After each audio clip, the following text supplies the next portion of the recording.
Hi there, I'm Tom Field. I'm Senior Vice President of Editorial with Information Security Media Group.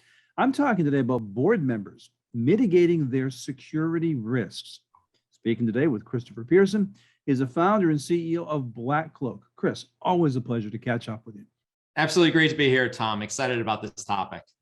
Chris, this is a topic we haven't discussed at length before. Board members, why do they come into the spotlight now as high risks to enterprise cybersecurity? It's been one of those things that has always been lurking beneath the surface, right? They're kind of in this category of they are, right, in many ways employed by the company, but they don't live there. They don't work there. They're not in the four walls of the company. Everything of what they do is, right, there's some meshing, some intermingling, some, right, tying back to their personal lives.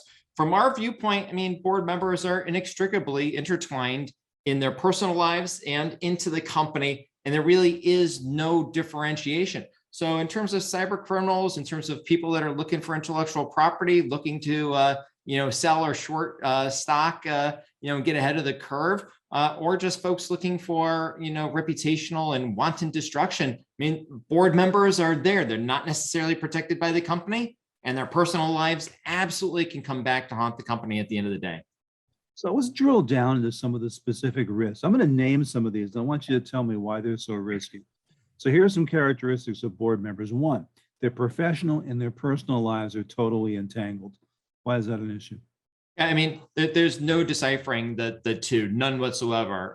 Is the individual, Larry or Jennifer, who serves on the board of GE, are they individuals? Yes. But are they board members? Yes. Do they have the fiduciary duties, the responsibilities when they're out doing service volunteer work, right? The company gets the benefit and the individual gets the benefit. When they are going ahead and, behind the mastermind M&A acquisitions and all the rest, once again, company and board get the benefit, but they are operating on personal items, personal devices, and really it's their namesake. They will serve on 2-3 other boards, but I mean, it is them. It is they as the individual. That's what the company buys. That's what the board buys. That's what the executive team buys. That's the big lure of having, those individuals be the board of directors. You just brought up another factor. They use personal devices for everything. Everything under the sun. The fact of the matter is that we're going to have a few different classes of folks here that are watching. Some people are going to say, hey, we have board books. There are 3 to 5 different digital board books that are the top names out there. And therefore, everything of what we do as business, it's on the board book. It never leaves that app, that iPad. Everything is done there. And I'd say, great. That's wonderful. At the end of the day, that's not what is happening.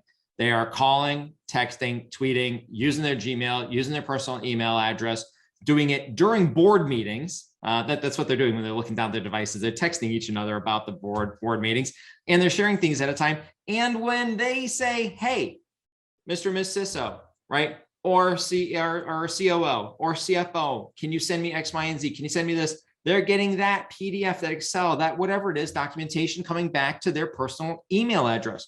Personal devices, personal email addresses, and almost always, aside from when they're traveling or in the actual board meeting, almost always being opened up on a network that you have no insight to, control over whatsoever, because it is their personal home network. And as you pointed out a few minutes ago, they have access to the most vital information in the organization. You're involved in M&A activity, it's on here.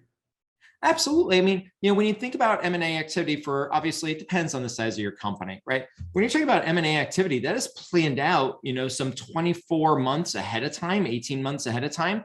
Who are you looking at? What are you looking to do? How are you looking exactly to get out into EMEA? How are you willing to take on, consumers as opposed to businesses and migrate there? What things are you going to purchase and buy? All of those things, right, are in documents that are, right, set up by the different special committees, as well as the full board. They're bandied back and forth. And it's all that pre-prep work that goes into it as well. And it just doesn't end there. Corporate executive compensation, things that may be material or may have a materially impact on the shares, on the stock price, all the rest. And for many of people, they are there as part of the board because of their speciality, whatever it might be. It might be finance or M&A activity or all the rest. It might be strategy. It could actually be whatever widgets it is that your company is making and knowing the go-to-market motions there. At the end of the day, there is value in those items, in those materials, in those written words and communications that is highly valuable, highly valuable. Chris, another key point. These are not anonymous admins. These are high risk, high profile individuals. What difference does that make? Well, I mean, it just makes it even more risky. So when you think about your board of directors, and it doesn't matter actually how big your company is, right? It could be a 500-person company, it could be a 50,000-person company or 500,000-person company. The folks in terms of you, the company, pushing out your name in terms of delivering trust and saying, hey, we are the company to be trusted. It's our name, our reputation, all the rest. You put on your executive team and their pictures on the website, you put the investors, you put the board of directors. We have governance. We have the right people here driving the ship forward. You advertise it. These people are also cross-linked in terms of they're high net worth individuals, they're high profile individuals. Sometimes they are serving on, usually they top out at about 3 public boards a year, but they are serving on those different boards and those different committees. Some of them are namesakes of, you have to have General so-and-so on your board if you're a cyber company, or you have to have this person on your board if you're a financial institution, right? You have to grab somebody from the Fed who's circling out of that. Or, I mean, these are known individuals that are high profile from their former lives, from their current lives, and just in their own personal right. The fact of the matter is they're also monetary targets, right? They've been very successful, and they also would be targeted not just for the information, but also cross-linked to the potential finances that they have behind them. Chris, you make another key point there. They sit on multiple boards. Talk about co-location issues. Yeah, I mean, it's one of those interesting things. Look, the folks that are adept at bringing additional goodness, so to speak, to companies, right? They're going to serve on 1, 2, 3 publicly traded boards. Folks that are part of the VC community, they're going to serve on sometimes, 8 or so boards, 10 boards in terms of smaller companies. And many of them, it's kind of incestuous. They serve with the same groups of people on rotating boards, so to speak. The fact of the matter is that folks know that it's well advertised, well publicized. It is part of the corporate landscape. And so for many people, you actually can get 3 for 1, right? So you attack one individual who maybe they're the audit chair, maybe they're strategy chair for X, Y, and Z companies. But you get 3 large companies in terms of knowing what they're doing for the price of 1 breach. And the breach is a breach of a personal email address. It's not too highfalutin, or a breach of a personal network. That's a $50 appliance not managed by anyone. Once again, not highfalutin of a hack. And you can target them, you can target the spouses, you can target the family, and drive that attack home. Chris, in your own experience, what's at risk when a board member is compromised?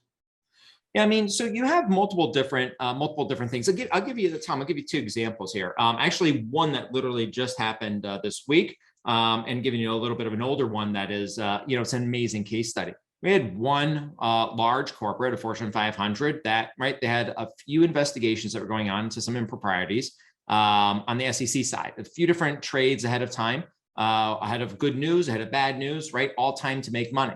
Turns out that the leak was not a corporate breach in terms of a breach of the inside perimeter. It actually was a breach of one of the people that was on the board of directors, someone that would actually know when new announcements were coming down, would see the press releases, approve the press releases. They kind of worked also with the marketing partners and the PR partners on the outside.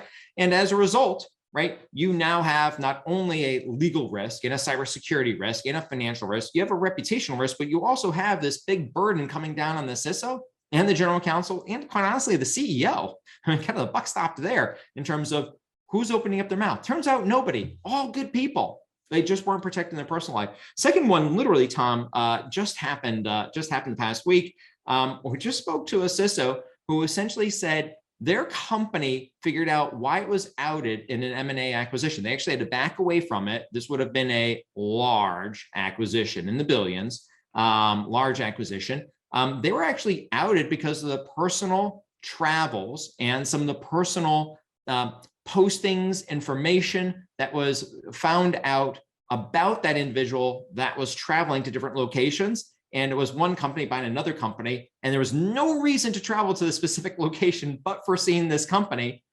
We think potentially competitors outed them and derailed a potentially really nice acquisition. It actually is derailed. It's gone. It's not going to happen as a result. Hit the news, and that was it. Nobody knew who did it. Turned out, it was a little bit too much overzealousness in terms of communications or personal life or saying where people were at. And that did the undoing there. So now that we've scared everybody, Chris, why do you consider this a particularly easy problem to solve? Well, I mean, I consider it an easy problem to solve because it is absolutely nothing of what I've said is something that you would nod your head at. Every single CISO, every single person that's an executive in a company, even the boards themselves say, yeah, we got to be thinking about this. This is a problem.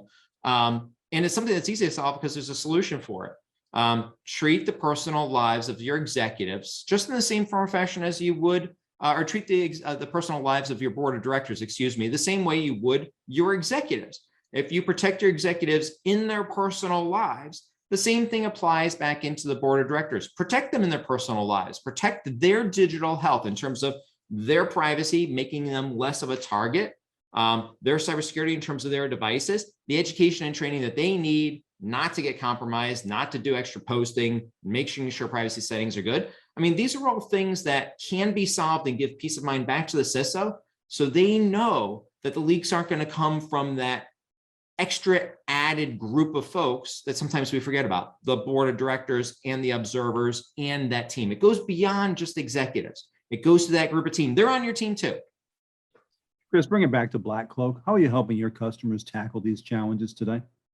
I think in very much so the same way that we do with regard to executives, right? So the CISO has things under control in terms of the four walls of the company. They have that in terms of their executive team. They have it quite honestly in terms of when the board of directors brings in their personal iPads and connects them into the corporate network or the guest Wi-Fi network and all the rest. What we do is we actually extend that perimeter out.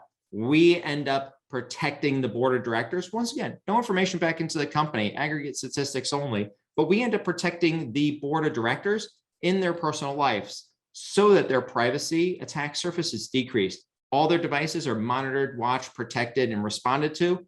Their homes, hugely important, especially board of directors. They are always operating out of their homes. You can rest assured their home networks are secure and the peace of mind. The peace of mind knowing that the board isn't going to be calling you, calling your team, adding extra pain and friction into your internal cybersecurity operations or back into the executive team in terms of their operations as well. That's really what BlackCloak provides, is that peace of mind and that overall encompassing safety net for the board in their personal lives. It's just extending what we do to that other group to go ahead and complete the circle of protection. Great topic. Chris, thanks so much for your time and insights. I really appreciate it. Always a pleasure, Tom. Appreciate it. Again, the topic has been board members mitigating their security risks, and you just heard from Chris Pierson. He's the founder and CEO of BlackCloak. For Information Security Media Group, I'm Tom Field. Grateful as always you gave us your time and attention. Thanks so much.